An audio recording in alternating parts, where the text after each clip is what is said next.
This episode has been brought to you by our friends over at CMB Law. If you find yourself in a tight spot and you need an attorney to trust, call Courtney over at CMB Law, 941-747-4440 or 941-725-9457. You can also visit her site at cmbjustice.com. cmbjustice.com. Again, that's Courtney at CMB Law. Tell them that Thomas FreeMe sent you from the Thomas FreeMe Podcast show.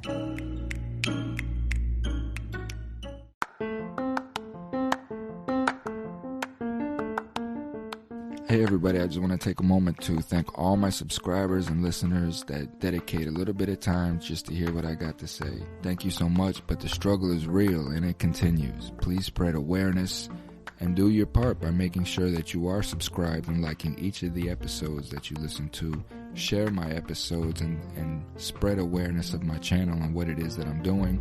These little things right here is what helps me grow and helps sponsorship come my way, as I am a struggling ex-con. I appreciate the support, the love, and thank you so much for tuning in. More to come. So welcome back. This is Thomas FreeMe with the Thomas FreeMe TV and Podcast show. As you know by now, I'm with Mr. Tanawah Downing, Mr. T, and we're breaking down the Constitution and just going over, specifically what it means. I mean, it's not a hard thing to really understand. It's just knowing it and knowing how it applies to us, we the people. And speaking of we the people, I don't know if you've been seeing my post on Facebook or whatnot, but I've had a little incident this weekend where I ran across somebody that needed some help. And, on my social media, I just want to point out Twitter. I received a lot of help and outreach. Facebook, of course, but TikTok, I specifically want to point out TikTok because the hate that comes across TikTok, right, is it's just ugly. It's uncalled for. The comments like tell the person to get a job, just horrible things, and why? Like, if you don't agree with it or however, it's just, why would you even make a comment about it? It's just a sad state that we're in, that people can't understand, that sometimes people just need a hand. You know what I mean? Yeah. Yeah, we've lost it. We've lost the compassion. We've lost the concern. I think that's a big problem with our country right now, is that we just are continuing down this path of apostasy and an unwillingness to actually empathize with other people in their situation, their condition. I mean, our system of government is the most important element of it, is that we each have a duty to care for those below us. And as long as we all do our part, then justice, which is a manifestation of divine law, will prevail. But the alternative is chaos. And we aren't caring for the people below us. We're simply locking them up. We're sending them away, out of sight, out of mind. And it's horrible. I mean, that's my problem with society right now. I've come across it's not even an inquisition. It's not even an inquire to how did this person, who is this person? It's just tell this person to get a job. Well, this person had a job. They got cancer. Their insurance didn't cover them. They lost their job. They end up spending their savings going through this process. Their husband kicked them out. You know what I mean? Battered them, kicked them out. And she trusted a friend to move halfway across the country because this friend told her that when she got here, she'd help her get set up. Well, after a week, the friend put her out on the street. So now here you have a person that can't go back home because she knows what's going to happen if she goes back home to this abusive person, right? And she has no money, no resources. She put all her trust into one person that turned her back on her.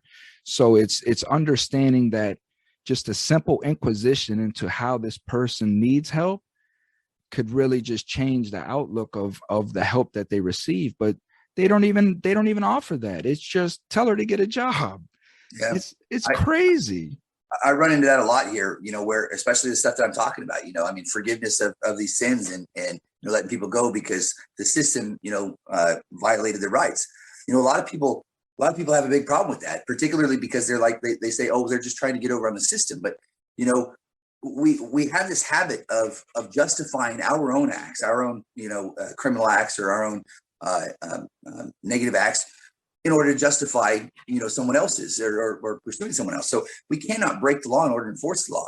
We can't say that one criminal act justifies the act of another criminal act in order to secure it. I mean, that just simply proliferates this evil that we have. If the system that's supposed to be good is actually committing crimes in order to secure the conviction, is it all that good? No, it's really not. It's just as evil as the rest of them. So, everybody that represents the law needs to be above the law. I mean, they need to be above reproach. They need to be accountable to the law. We can't walk around and continue to say that I'm a politician or I'm a law enforcement officer, therefore I have the right to be able to violate the law because of professional courtesy, or whatever we want to call it. Right. The ends doesn't justify the means. It doesn't. And if we don't have compassion as a society and care for those below us, then boy, we're done. I mean, we're done. And I just I don't see much compassion, but I think we can get it back. But holy cow, we got a long ways to go. It's there's a lot of people that will say that that they'll look at someone's situations, especially someone that I might be defending, and they'll look and they'll say, well, I was in the same situation as them, and look at what I did. I pulled out of it. And my argument to them is that, well, yeah, but you had different set of experiences. You had different parenting structure. You had, you're a strong enough person to be able to pull yourself out. Therefore, you should be strong enough to reach in there and grab those individuals and pull them out with you. We need to raise the whole society up. We need to stop taking the society down and raise everybody up together. I mean, because the person's poor doesn't mean that they're incapable. It means that they haven't had the opportunity that you have had. And so we need to recognize that, because if we can help them, instead of giving the poor, the money, a check, and saying, here, go spend this money, here's your support. Instead, let's teach them how to get their own check, because that's going to raise the whole society up together. When we raise the poor up, everyone comes up. And instead, we're just simply, pushing them away or sending them off to prison into involuntary servitude. And man, that's taking the whole country down. It's absolutely destroying our country. That's absolutely correct. And how do you think we got here? How do you think we got so divisive that we can look at our neighbors and spit on them, another American citizen, and look down on this person that's 3 blocks over from you? Yeah, it's the philosopher Nietzsche. He once said, "Those who fight monsters should see to it that the process they don't become a monster." I think we had good intentions for a long time. I think we had good principles, good morals, but we've gone away from it. And in the process, we've become the monster. Justice itself was intended to fight monsters.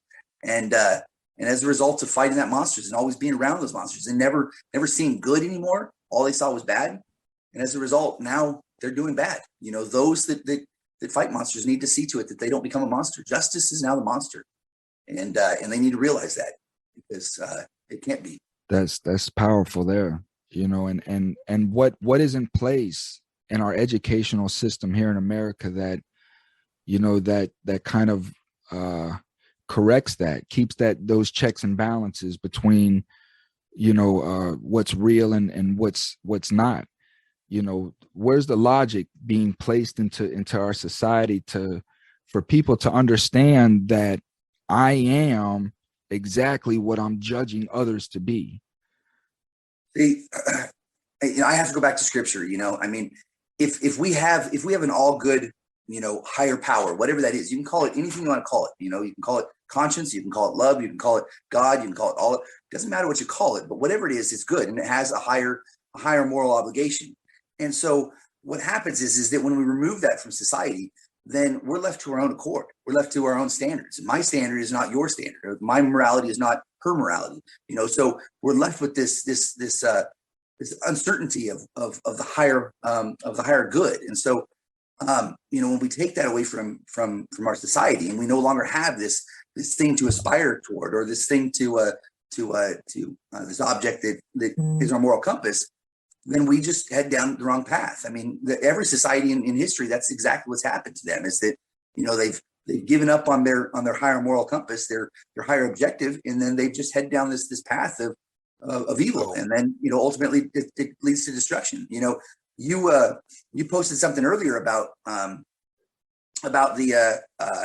presidential election, and I responded to it, but I was responding to it mostly calling out the difference between a Democratic government and a Republican form of government. Now, this is not about political parties, because political parties is what causes the division, right? We're looking at just the fundamental structure of those two political theories. Okay, so in a democratic form of government, you have it's the popular vote. Everybody participates in the political process, right? And so then, but with the Republican form of government, you have an elected representative. So you have a representative government that would come in where every single one of the regional governments would have their own say, and they would have an equal say in it.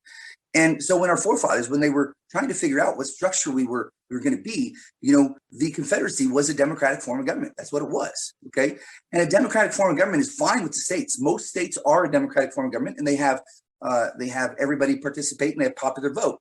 The reason why that's okay is because it's a small geographic location. There's not going to be great big cultural diversities or changes within a state. So you can have, popular vote, because you're not going to have a higher concentration populated area imposing its will upon the rest of the state. It's, they're going to be fairly equal. Now, there are some states with differences, but where a democratic form of government is not going to work with America, and the reason why the forefathers went away from that was because you have North Carolina that is going to have different cultural considerations for their people than Southern California, right? And when you have a high concentration of a population such as Southern California, what happens is that they're going to be usually much more prosperous. They're going to be much more successful, just like Southern California is. And with that success, that money and that revenue comes some negative traits. Comes some arrogance, and comes some unwillingness to care for those around them. It just happens, when you have money. I know I did it myself, and I'm glad that I was pulled away from that. But, you focus on yourself. It's all about making that money and making more. You can never, ever have enough of it. And so as a result, what happens with the democratic form of government, with such a geographically diverse nation as ours, you have high concentration populated areas such as Southern California imposing its will upon the rest of the nation.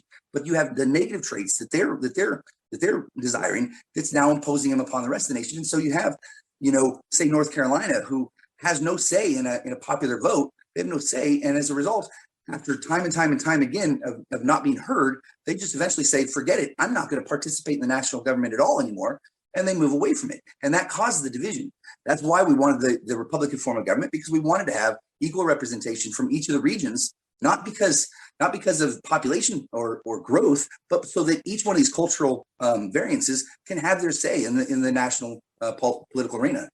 And so that was why we went there. A democratic form of government is absolutely going to be destructive to our nation, because you can't have California telling Maine what to do and have Maine not be able to have any particular input into the national political arena, simply because they don't have the size, the population. That's not going to allow for that particular state to say, I want to participate. I want to be a part of this because I'm being heard, when they're not being heard. Right, because California has no idea what Maine needs or has what Maine has going on, so right. Maine may have great ideas. They may have an excellent education system, and they may be doing things just right, but they won't be heard unless they're in a representative form of government like we have with the Republican form of government. That's why we went there. It's not about political parties. It's about the end goal of the nation. It's about everybody being heard equally, everybody having a voice, and everybody being considered. Because I know that when I go into a meeting, if I'm not being heard, and my recommendations aren't being heard, I'm not going to value that meeting. I'm not going to want to continue to go there. I'm not going to feel as though I'm participating. And it's the same thing in the political front here across the nation. We need to be heard. Every one of our states need to be heard.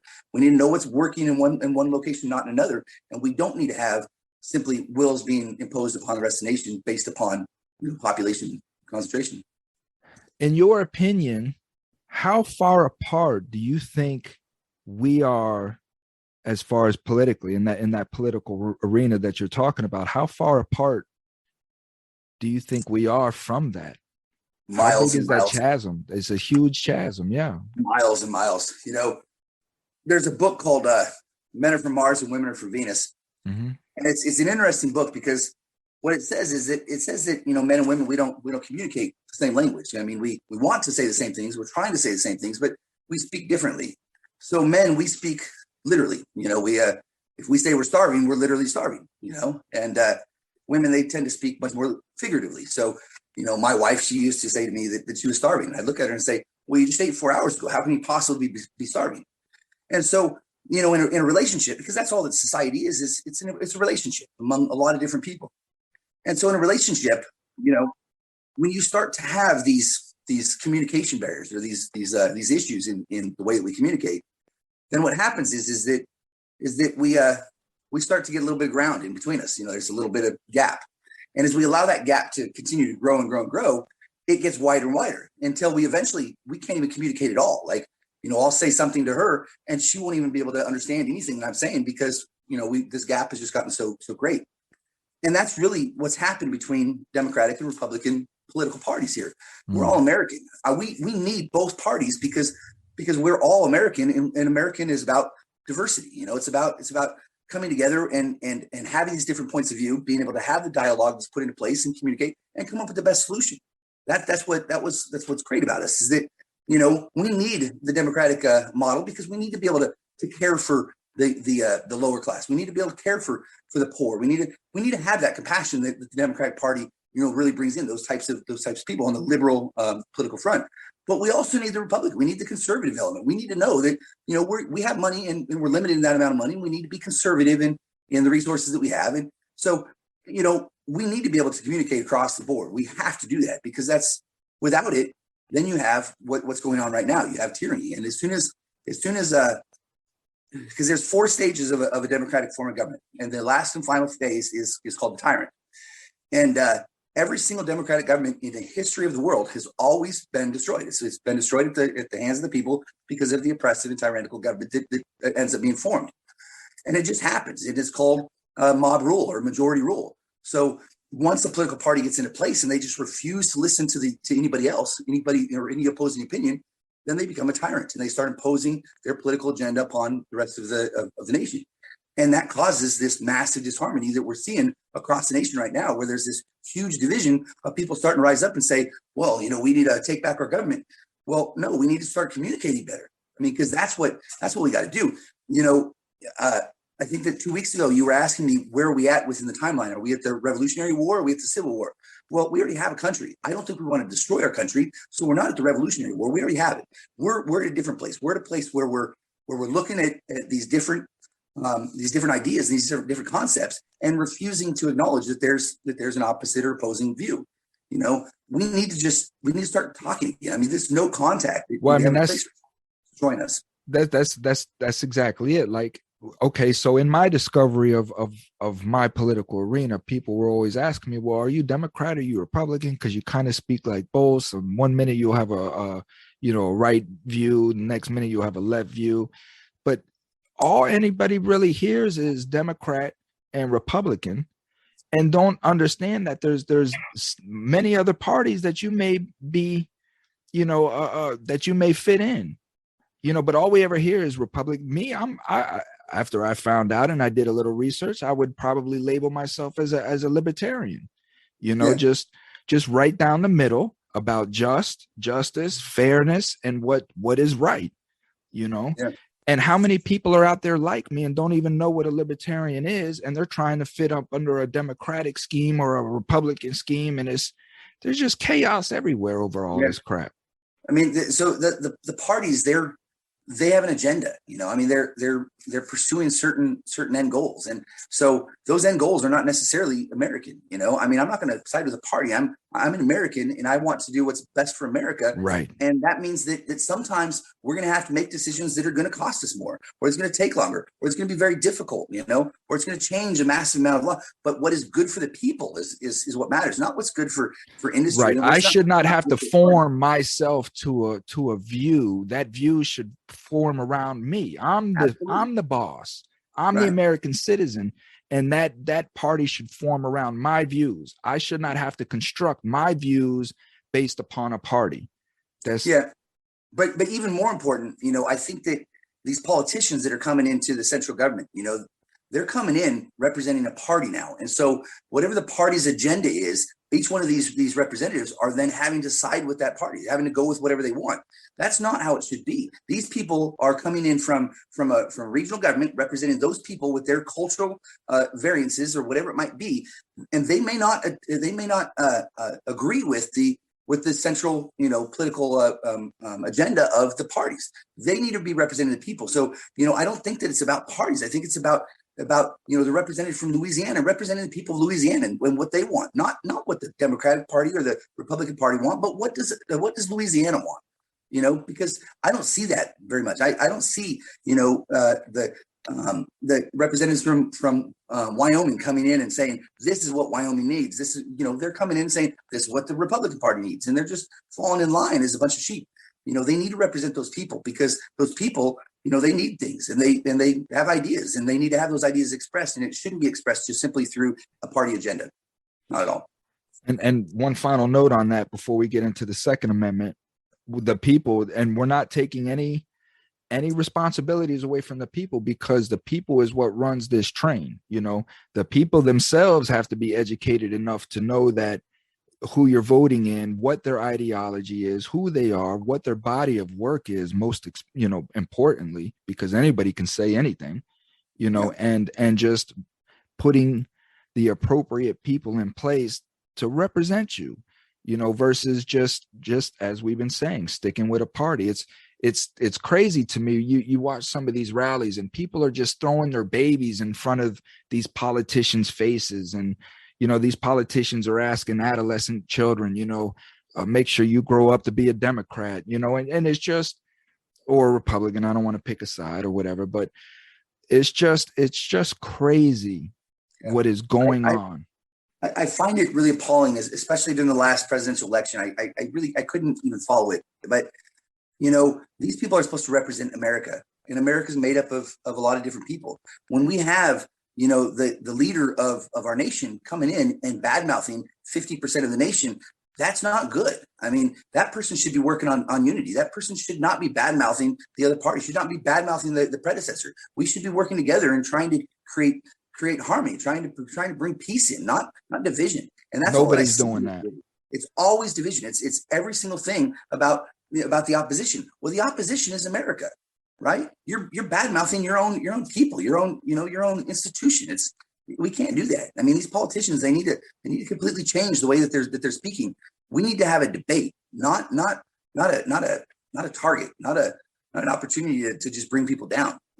When we're coming in and we're talking about things, or we're presenting a discussion to the American people, we need to be talking about ideas, not about the failure of a different party, or why you think that that's not what we need to be talking about. That doesn't do any good. Well, realistic ideas, not these. I'm going to get up here and in my 4-year term, I'm going to do this, and I'm going to, it's just realistic things as to what's going on in our nation. I don't see anything more importantly than our criminal justice system and our mental health system. Those two have to be adjusted immediately. Yeah. Well, it's like I said to in a response to someone else just a little bit ago. The purpose of our government is to protect the rights that were not given up in the social contract, right? So that was the purpose of our government. And so what happens is we gave the government the justice system. We said, here, we want you to be able to administer this, and as a result, that's their business, right? And so government is in the business of imprisoning people. That's what they do. And so as a business, when we continue to run government as though it's a business, guess what? They're going to want to get more and more and more. And the way that they do that is through the enslavement of the people. So, with government here, they're pushing forward as a business. And as such, these laws that are being enacted and put into place, they're specifically targeting a demographic of people, and that is the poor, because it's a debt-based system. And if it's a debt-based system, all through history, all slavery was about debt. If you couldn't afford to pay a debt that you owed, you could sell yourself into slavery, and as a result, you could settle the debt. It was a feasible alternative to debt management. Our system is a debt-based system. If you choose to violate the law, you incur debt to which you are charged and then called to account. These are all very simple accounting terms. So the thing is that if debt if it's a debt-based system, then it means that if you can't afford to pay the debt to society, guess what? You sell yourself into slavery, and now government is making money off of you.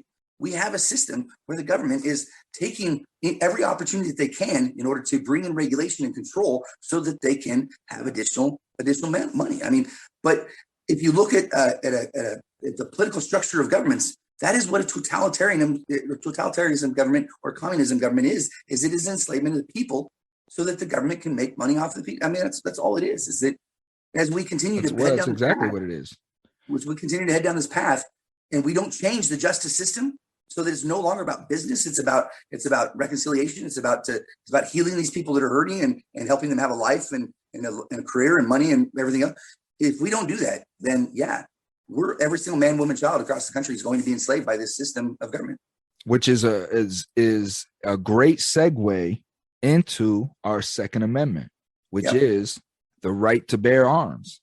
Passed by Congress September 25th, 1789, ratified December 15th, 1791. The first 10 amendments form the Bill of Rights.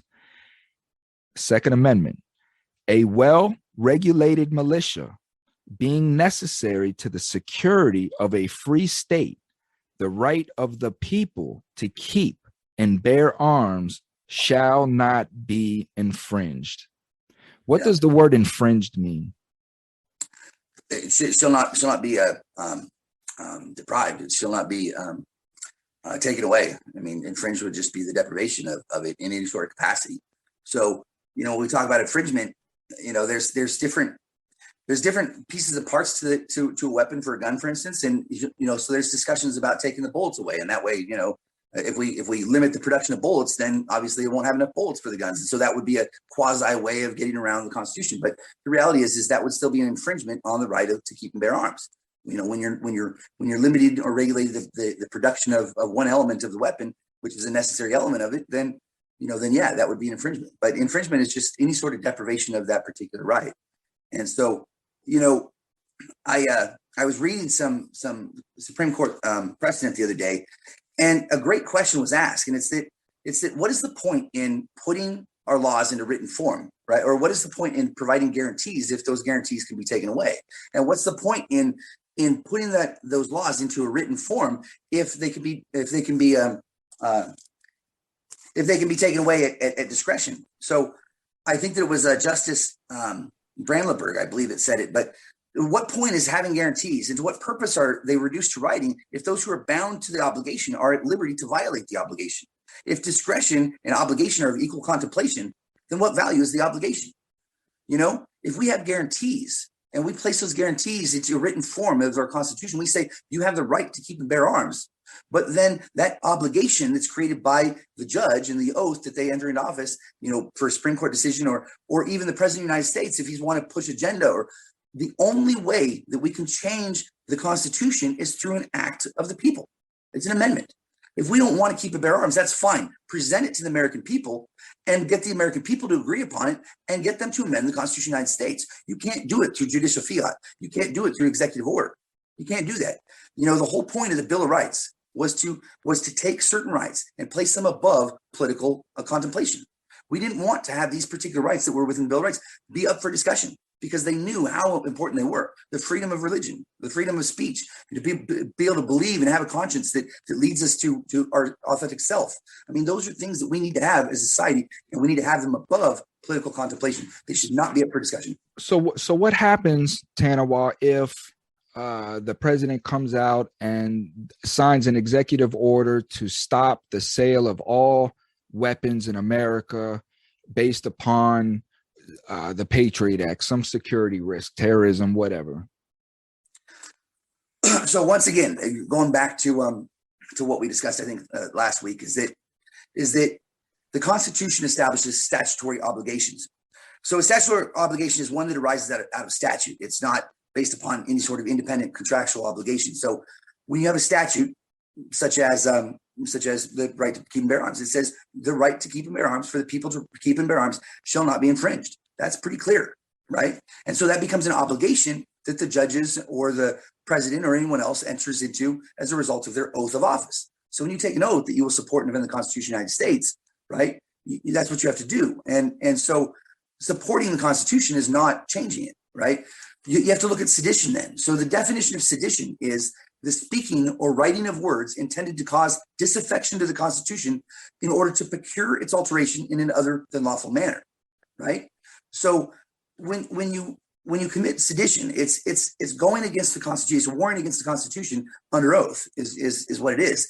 And so when you look at the specific oaths within the Constitution, because there's three different groups of people that take the oath, right? There's the judicial branch, there's the executive branch, and there's the legislative branch. All three of them take oaths, and it's all defined within the Constitution. But when you read the specific people that take the oaths, what you'll find is that on the national front, it is the judicial and executive branches that must take the oath, and everybody works with it. But at the state level, it is the legislative, executive, and judicial. It's all three at state level, but it's only the two at the national level. And why is that? Well, because if you're going to propose an amendment to the Constitution of the United States, you have to be able to speak words that are intended to cause a change of the Constitution. Therefore, the legislators at the national front who are responsible for altering the Constitution of the United States, they have to be able to say and speak words that will cause disaffection of the Constitution in order to procure its alteration. So they are waived of certain elements of the oath, right? They have the ability to speak those words, but not at state level. A state must comply with the Constitution of the United States. Therefore, all executive, legislative, and judicial officers at a state level must support and defend the Constitution of the United States. That's part of their oath. But then there's another issue. Right, go ahead. Well, So what about the myth that when executive orders are placed, that they override the rights of the Constitution? So the President of the United States cannot override the Constitution. So this is something that I've been meaning to get out there, and I haven't quite had the proper medium to do it. But we have two different there's two different legal theories or legal doctrines that exist today. Okay, now our system of government is founded upon the government of laws doctrine, which is constitutionally based, and it's built upon the theory that in order for laws to be legitimate, they must be considered just and equal. So this is the egalitarianism approach, which our Constitution is framed upon. And in order for all men to be equal, government and laws must first treat them equal, okay? So in order for all men to be equal, government and laws must first treat them equal. That's the way their system is designed to work. It's based upon a fixed set of laws or principles in which the courts and people adhere to, and in which every single United States citizen is accustomed to, okay? That's how it's supposed to be. We're supposed to have the government of laws being the foundation. We make the laws, and then the government administers those. Now, the opposite of the government of laws doctrine is what's called the legal realism doctrine. And it's definitely alive and at work in America right now, and it's destroying our system of government. Now, legal realism is the belief that that law is not based upon a formal set of rules or principles, but instead upon judicial decisions that derive from their own social, political, or public policy. That is not constitutionally based, as it does not permit the fair and equal treatment of people. So an excellent example of legal realism is when the President of the United States comes out with an executive order and says, I could take away the Second Amendment right. That would be a fiat. That would be a warring against the Constitution of the United States, and it would be taking the government of laws being the foundation, and it would be instead placing judicial rulings as the foundation. So there's opposite ends of the spectrum, and what we're finding today is that we're not a government of laws doctrine, which is what we're supposed to be. We're supposed to have the Constitution be the foundation, right? And everything derived from that. Everything must be constitutional. We hear that all the time. But why is it that if you file a written allegation against a state saying that you've been deprived of a constitutional right, why is it that they go to case law in order to determine whether or not you have that right? Mm-hmm. They don't go to the Constitution of the United States. They don't go to the object to which their fidelity is owed. And as a result, what is the foundation? The foundation is judge-made rulings, not the Constitution, right? Mm. And when we use judge-made rulings as the foundation, then that means that justice has been built upside down. You see, there's a hierarchy of law. The highest form of law, or the foundation, is the Constitution. That's part of statutes, right? And then you have ordinances, and then you have regulations. These are what's called positive law. They're affirmative law. They're law that is in written form, that's created by the people or a body of people that are constituted to be able to do that, right? So legislative branch is to make all laws, right? And everything must derive from those laws, and it must comply. So if the Constitution is the foundation, and then there's an act of Congress that is in violation or contrary to the Constitution, then that act of Congress is unconstitutional. And as an unconstitutional act, it is not an act at all. It's not enforceable. It's not binding on any parties. Nothing. It's absolutely nothing, as though it didn't even exist, right? That's how it's supposed to work. But then you have regulations, and if it doesn't comply with the statutes, then same thing exists. But then above that, you have what's called common law, and common law is the lowest form of law because it's unwritten. It's negative law. right? And at the lowest form of that, at the very, very bottom of that, is what's called case law. So we have right now judge-made rulings, because judges make rulings, not laws, right? Because they're not legally constituted to be able to make laws. You have judges who believe that in legal contemplation, case law is superior to the Constitution of the United States. They're making rulings that are saying that this judge-made ruling is depriving you of that constitutional right because the judge said so. That means that we do not have a government of laws doctrine. We actually have legal realism. So we have at the foundation case law and not the Constitution. But isn't that what the Supreme Court is in place for, supposedly, to uphold the Constitution against these rogue judicial rulings that are? You would sure think so, but what about Barron versus Baltimore? When they say that you don't get the rights that are secured by the Constitution of the United States? What about Plessy versus Ferguson, when they say that you have the ability to have racial segregation? What about Hurtado versus California, where they say that you don't have the right to indict by a grand jury? What about each one of these, there's a long history of depriving the United States citizens of the rights secured by the Constitution and enumerated within the Constitution. There's a long history of it. But the Supreme Court, for history, all the way up until around 1960, it was every decision that was making was based upon business interests, not the interests of the people. All through the Gilded Age, you had these senators and judges that were being bought out by Rockefeller and Morgan and Carnegie, and literally putting into place rulings that were advancing their own interest, business interest. So there's no question about that. And that's factual history. You can go back and just see that black and white. But so let me ask you, circling back to the Second Amendment, like it tells us, it speaks specifically to militia, a well-regulated militia being necessary to the security of a free state. So when we as American citizens, we hear that we have the right to bear arms and we have the right to form well-regulated militias to protect us, our freedom, our free state. What do we do in this position that we're hearing and seeing exactly what you're laying out? What are we supposed to do? We have to fight back the lies. Okay. So first off, let's go ahead and get this lie out of there. Okay. When they talk about insurrection and they're pointing at people, that is not insurrection, you guys. It's not insurrection. Okay. If you look at the history, right, everything that was going on, our forefathers, they weren't concerned about the people. The people are free. They want their freedom. They're free. Okay. They weren't concerned about the people rising up. They were concerned about government rising up.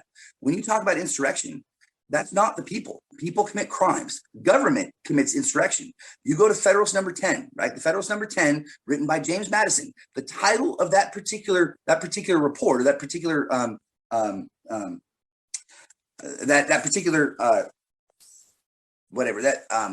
newspaper article, that particular one was titled "The Union as a Safeguard Against Domestic Faction and Insurrection."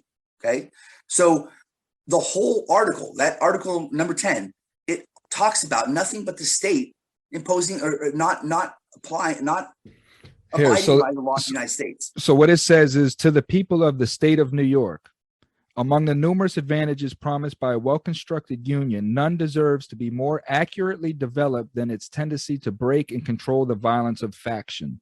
The friend of popular governments never finds himself so much alarmed for their character and fate as when he contemplates their propensity to this dangerous vice. He will not fail, therefore, to set a due value on any plane which, without violating the principles to which he is attached, provides a proper cure for it.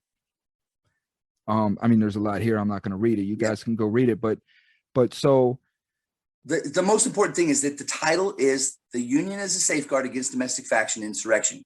Okay, so in that article, what James Madison was talking about was he was talking about states that are opposing their will upon the nation, that are refusing to comply with the Constitution of the United States and the body of laws which govern this nation. And so the Union itself, right, the body of states around it, would then be able to get that particular state to comply, right? Because when a state says, "I'm not going to follow the Constitution of the United States," what do we do about that? Well, the Union is a safeguard against it, right? So the rest of the states come together and they say, "We're going to make this state comply with the laws," right? It wasn't about the people rising up. Insurrection is about a state refusing to comply with the laws of the United States. Well, how do you feel about them charging the January 6th people with terrorism and things of that nature? They're not terrorists. Well, anyway, I don't like it personally.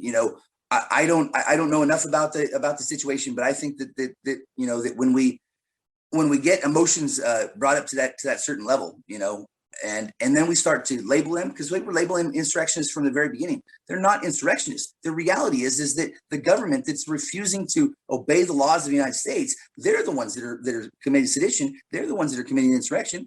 The people, we have the right to be able to demand that our government follow the laws that we put into place. And when they don't do that, then you know, we have a problem. But when you talk about this divisive nature, and we start singling these people out, and we say, you know, that this person is a terrorist, or no, I mean, well, this is what I'm trying. This is what I'm trying to get the people to understand, is like, how do we know? We see what just happened on January 6th, and these individuals that they felt like, whether they were right or wrong, that's personal perspective, and I don't want to get into that. But I just want to speak to those individuals felt like they were doing the right thing. Right. They felt like they were protected from the Constitution, and that this was their right, that they felt that their country, their Constitution was under attack, yeah. Right? This is our constitutional right. And do I understand that correctly?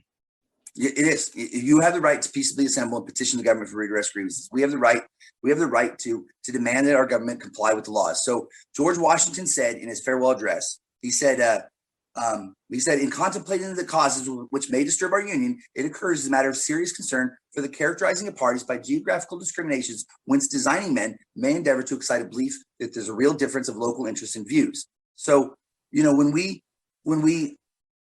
look at what can destroy our country, what can destroy it is refusing to recognize and enforce the fact that we have 50 different regional governments that are all working together in harmony. We don't have the ability for one particular region to say, I'm going to do something different and I'm going to impose my will upon the rest of these people. These people that were there, you know, yes, they felt as though they weren't being heard. They felt as though, you know, there was something that occurred. And, you know, whether or not there's any sort of investigative or evidence to lead to that, you know, that's still to be contemplated. But the reality is that, yes, we have the right to be able to demand that our government abides by our laws. So George Washington also said, I think this was in his second inaugural address, what he said was that the right of the people to establish government presupposes the duty of every individual to obey the established government. So we have the right to establish our government, and we establish that by the foundational laws, the Constitution.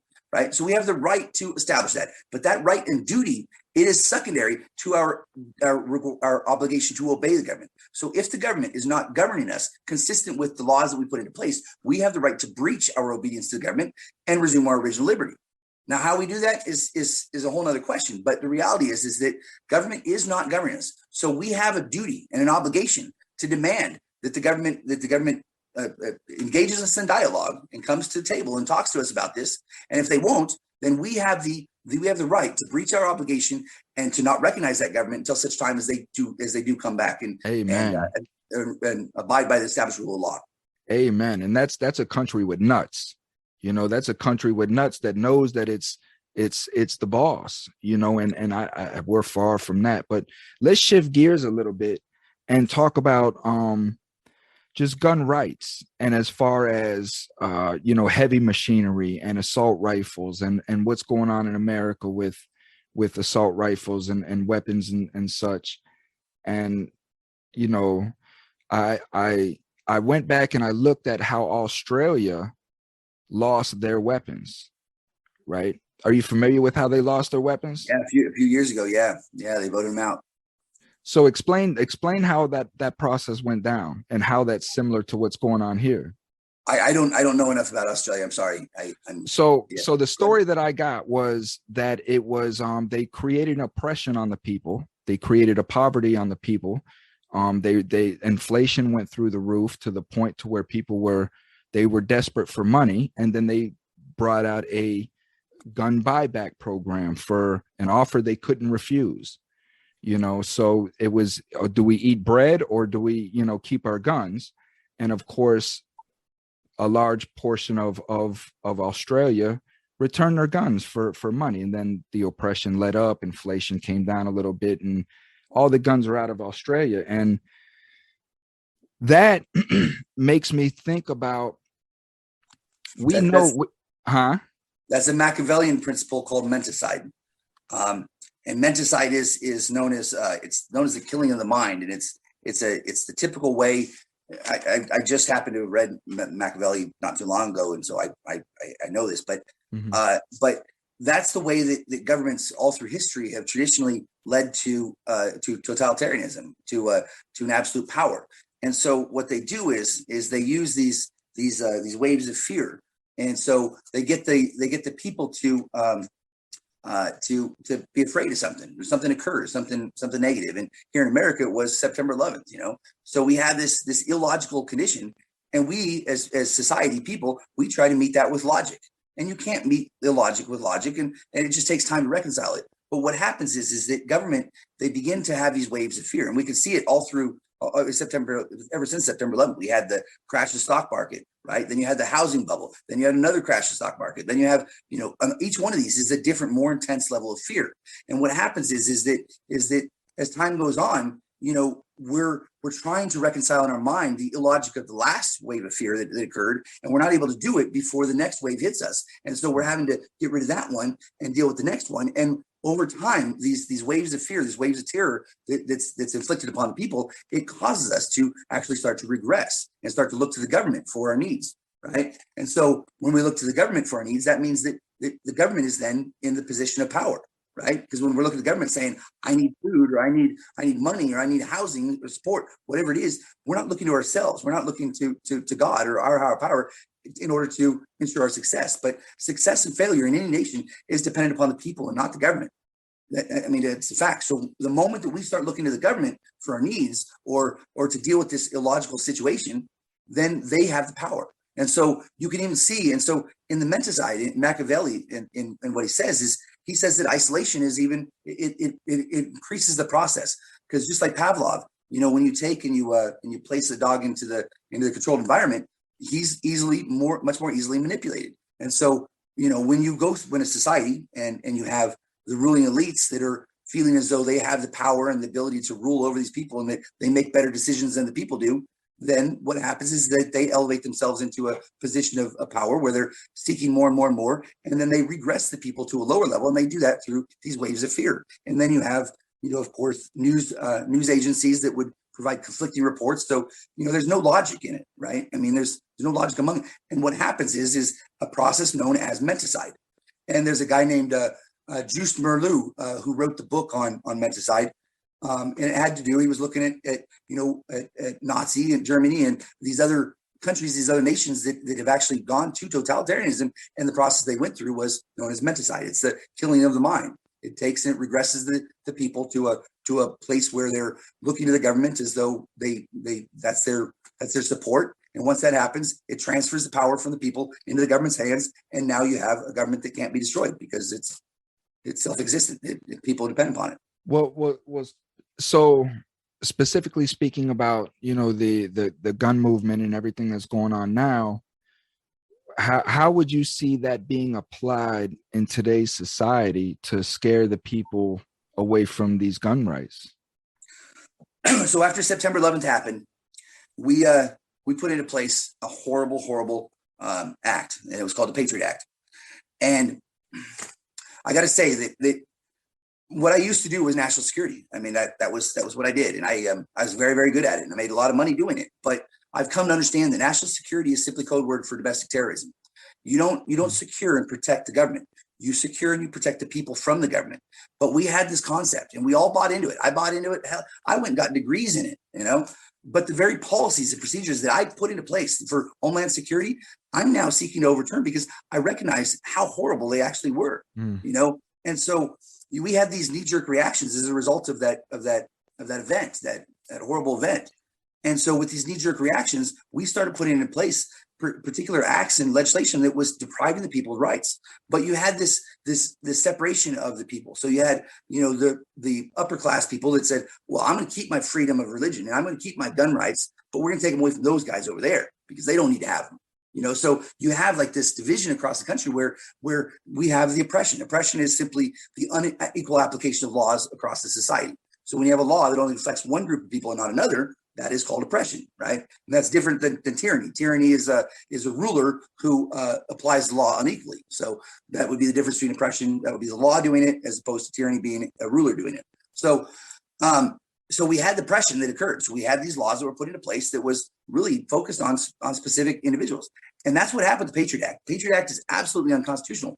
But one of the big things that happened was that the night before the Patriot Act was to be signed or voted on, the administration came in and added almost 3,000 pages to it.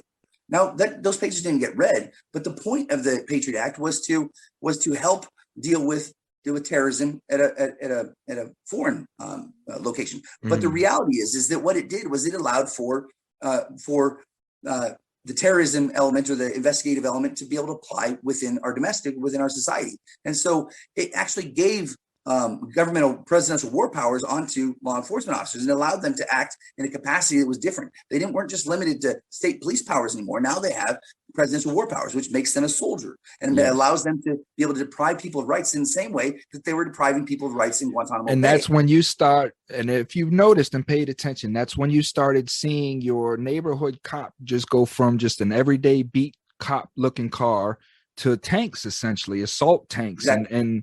and such coming through. So at that point in time, part of the shift in power to governmental presidential war power was that it allowed for them to have access to military grade weapons and military grade vehicles. And so now what we have literally across the United States is we have a massive standing army sitting amongst us during peacetime in violation of the United States Constitution. Those people are operating under governmental war powers. And I don't know why there's so many of them, but it's a scary situation when you see them out there with assault weapons and explosives and armored vehicles that are tanks and everything.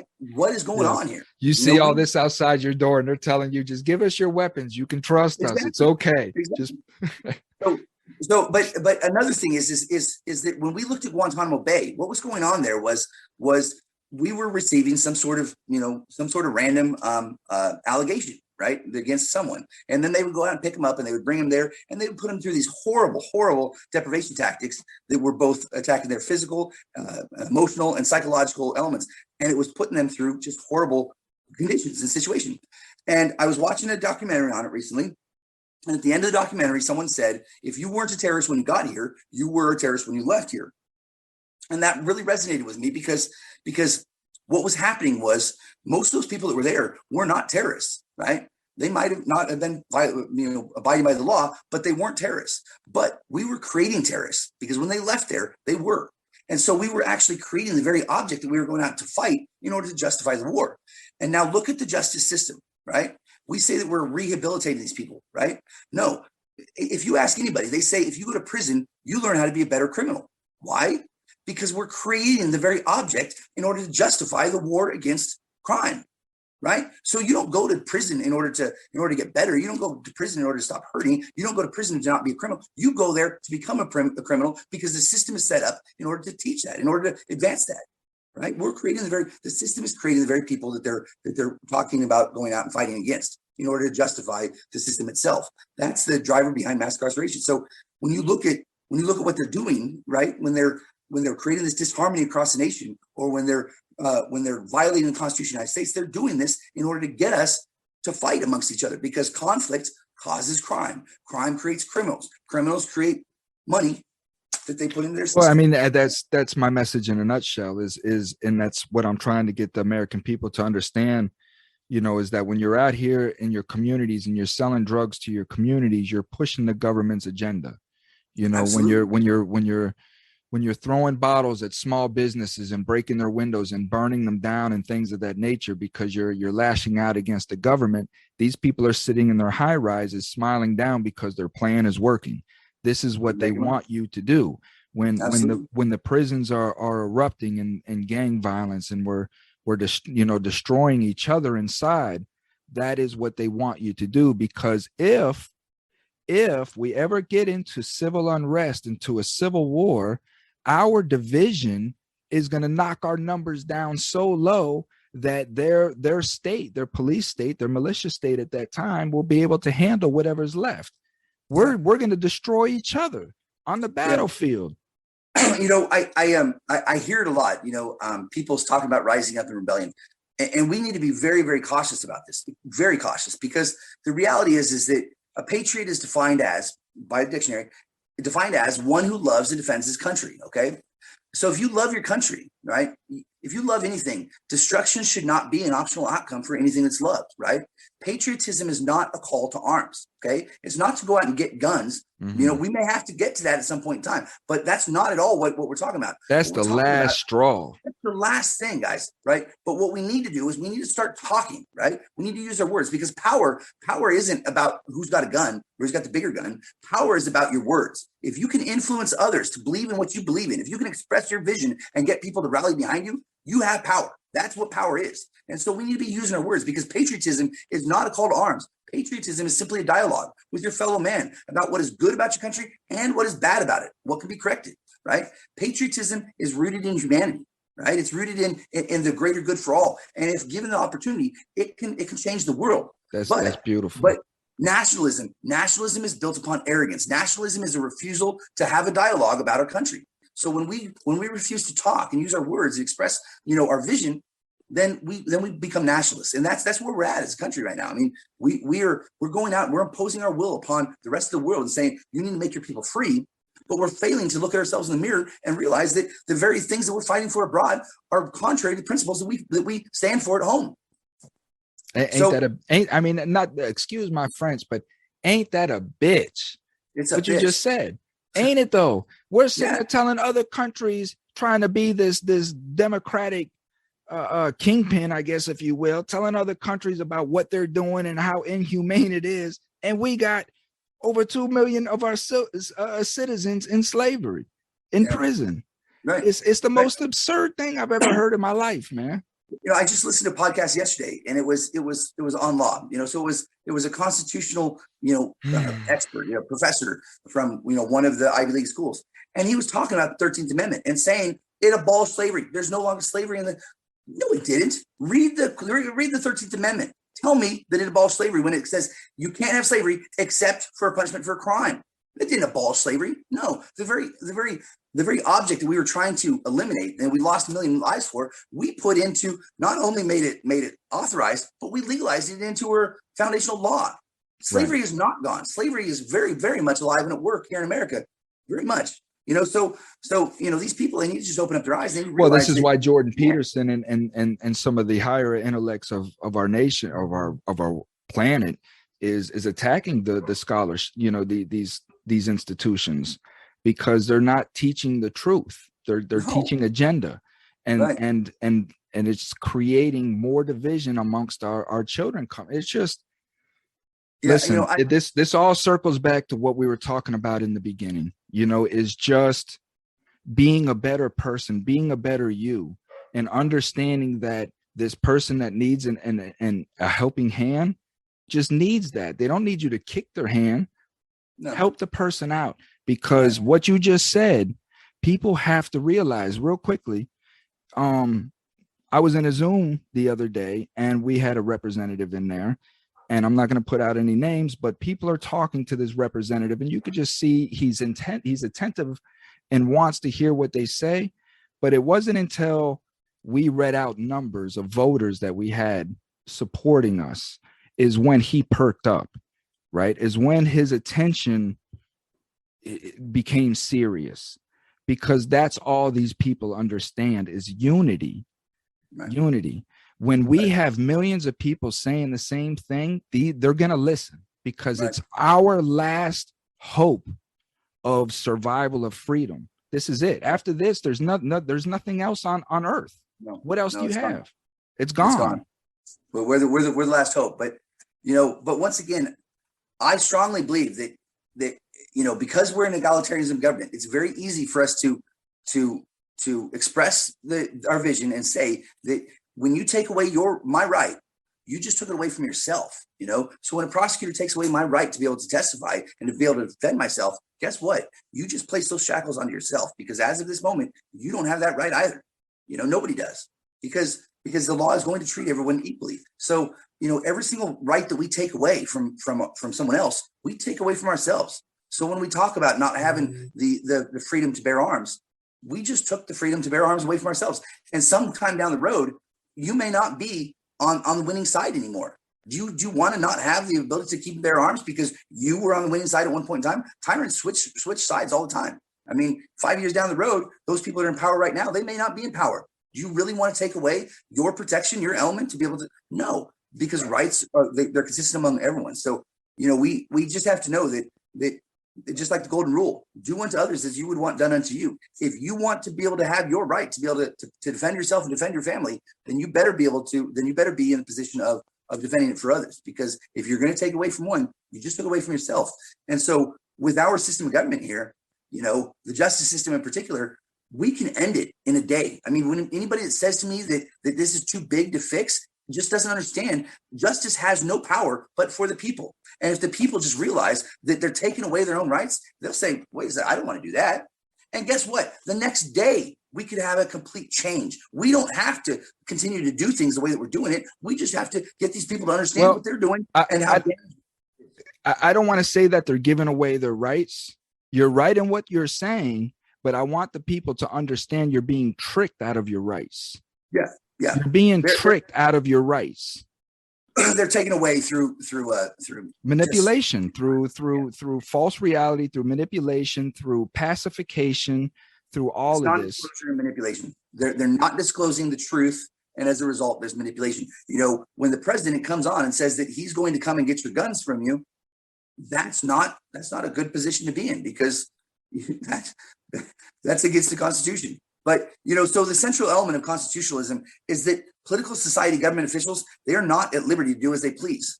They're bound to observe both the limitations on power as well as also the processes set forth in the Constitution. That is what constitutionalism is all about.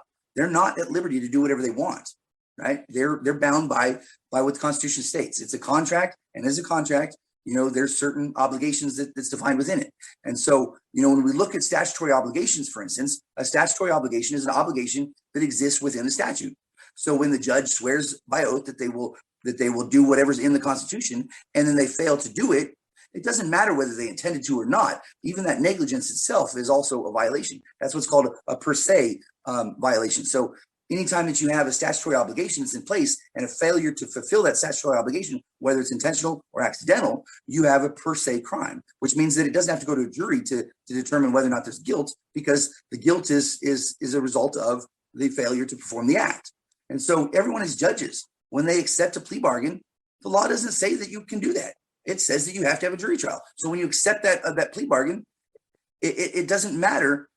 It doesn't matter what the state says, or if there's a ruling in place that does it, because under the civil the rules of civil procedure, it actually says that rules must not conflict with statutes or impair the legal rights of the parties. Thus, the court has no power to declare a rule that shall constitute a waiver of a constitutional right. So when you have an obligation, right, that obligation from the Constitution cannot be taken away by a ruling from the judicial branch. You can't create a ruling that shall constitute a waiver of that right, because you can't impair the obligation of the contract. You can't change it. That's out of the civil rules or the rules of civil procedure. So, when it says, and that also is held up by Miranda versus Arizona. Miranda versus Arizona says where rights secured by the Constitution are involved, there cannot be a rule enacted that shall abrogate it. You can't create rulings from a court that shall take away a constitutional right. You can't create a state law that will take away a constitutional right. States do not have the authority to substitute their own alternative legislation for the provisions and guarantees of the United States Constitution. The judicial branch has no legal authority to alter, amend, or destroy any of the provisions or guarantees of the United States Constitution. The only way to do it is through an authentic act of the people in accordance with the special amending procedures of Article 5. It's the only way. Well, this has been another great discussion, man. This is a heavy topic, the Second Amendment.